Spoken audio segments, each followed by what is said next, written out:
Hello and welcome. So this week's video is going to be a Marie Antoinette scandal that didn't actually involve Marie Antoinette, but it tarnished her reputation. This is the affair of the diamond necklace. So the necklace. In 1772, King Louis XV of France commissioned a diamond necklace for his mistress, Madame du Barry. It was to be a necklace that would surpass all others and was estimated to cost 2 million livres. So the jewellers that the king commissioned to make the necklace took years and a lot of money sourcing the diamonds for the necklace. But while they were still making the necklace, the king died and du Barry was exiled from the court. Now, the jewellers had this really expensive necklace that they needed to sell, so they did hope that the new queen, Marie Antoinette, would like to buy it, but she refused. After trying and failing to sell the necklace, the jewellers asked Marie Antoinette again whether she would like to buy the necklace, but again she refused. So that was a little bit about how the necklace came to be. And now for the scandal. Jeanne de la Motte, also known as Jeanne Valois Saint-Remy, was a confident trickster. She was a descendant of an illegitimate son of King Henry II of France, and she was married to a man called Nicolas de la Motte. Now, Nicolas would proclaim himself the Comte de la Motte. So in 1785, Jeanne became the mistress of Cardinal de Rohan. He was the former French ambassador to the royal court in Vienna, Austria, where Marie Antoinette was from. Now, Marie Antoinette didn't actually like the cardinal that much, mainly because he had spread around rumours about her mother's behaviour. So Cardinal de Rohan actually wanted to try and regain Queen Marie Antoinette's favour so that he could become a minister in the king's court. And Jeanne managed to persuade him that she was actually very close friends with the queen. She told the cardinal that she was making efforts in his favour with the queen. But Jeanne was in no way friendly with Marie Antoinette. The cardinal started to write letters to the queen, and Jeanne would then deliver these letters to the queen. She would then take the queen's reply back to the cardinal. Except this was not what was happening.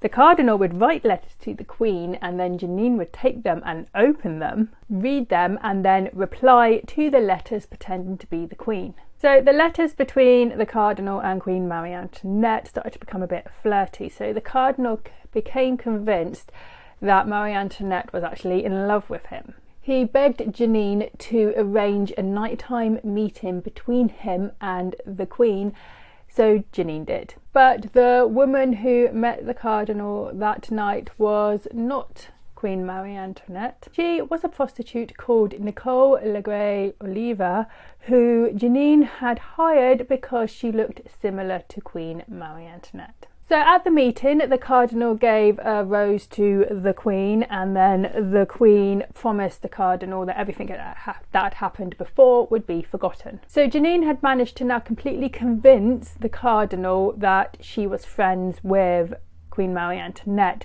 and she used this to take large sums of money from the cardinal, saying that it was for the queen's charities. Jeanne was also quite confident as well, though, because she was actually boasting around town that she was friends with the queen. Now, the jewellers who had made the necklace were still trying to sell this necklace to get some of their money back, and they heard that Jeanne and Marie Antoinette were basically BFFs. So they approached Jeanne to see if she could ask the queen if she would like to buy the necklace. Jeanne agreed to do so, so posing as the queen, she wrote several letters to the cardinal asking him to buy her this necklace. Jeanne told the cardinal that Marie Antoinette wished to buy this necklace, but she didn't want the publicity of buying such an expensive necklace during a time of need. So the queen wanted the cardinal to act as a go-between. The cardinal agreed to do this because he was in love with Marie Antoinette, so he spoke to the jewellers and agreed to buy the necklace for 2 million livres. That was to be paid in instalments. To prove that the queen really wanted to buy this necklace, the cardinal took along the queen's letters as proof. The jewellers was convinced also, so they gave the cardinal the necklace, and he took it to Janine's house, where a man who the cardinal thought was a valet to the Queen came to collect the necklace.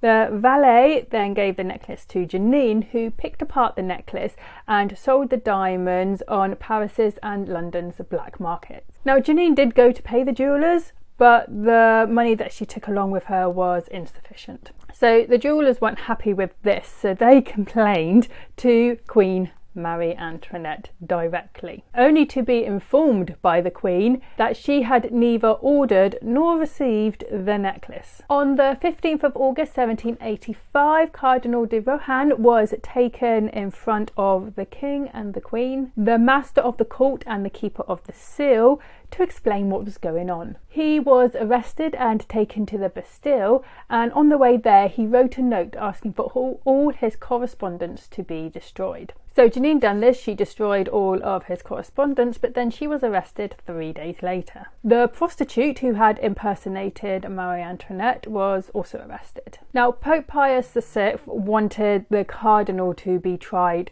by himself, by the Pope, but all his letters about this went unanswered, and the cardinal accepted the Parlement de Paris as judges. So happily, Cardinal de Rohan and the prostitute Nicole Legray were both acquitted, because let's face it, the cardinal had been duped by Janine, and Nicole was probably only doing it for a little bit of money. Janine de la Motte was condemned to be whipped and have V for volus, which means theft, branded on both her shoulders. She was also to be imprisoned for life. But a year after her imprisonment, Janine managed to escape dressed as a boy. Janine's husband Nicholas was tried in absentia and sentenced to be a galley slave. The court found Marie Antoinette blameless in the whole thing. But many people in France actually felt that Marie Antoinette had used the La Mottes to basically bully the cardinal because she hated him so much. She was actually disappointed at the cardinal's acquittal and had him exiled to an abbey. People felt that the acquittal of Cardinal de Rohan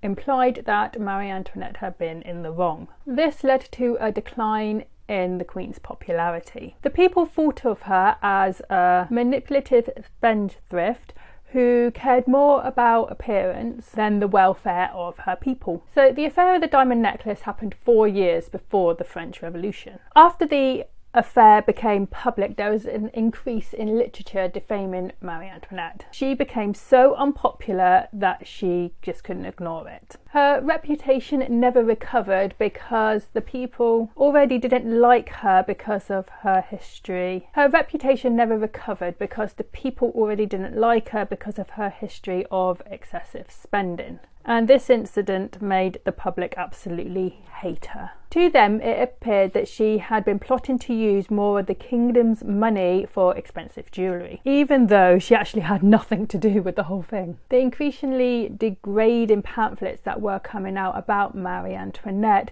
helped fuel the French Revolution. Because of these pamphlets, Marie Antoinette became a symbol for the lavishness and corruption of a dying regime. So that was the story of the affair of the diamond necklace, Marie Antoinette scandal that did not involve Marie Antoinette.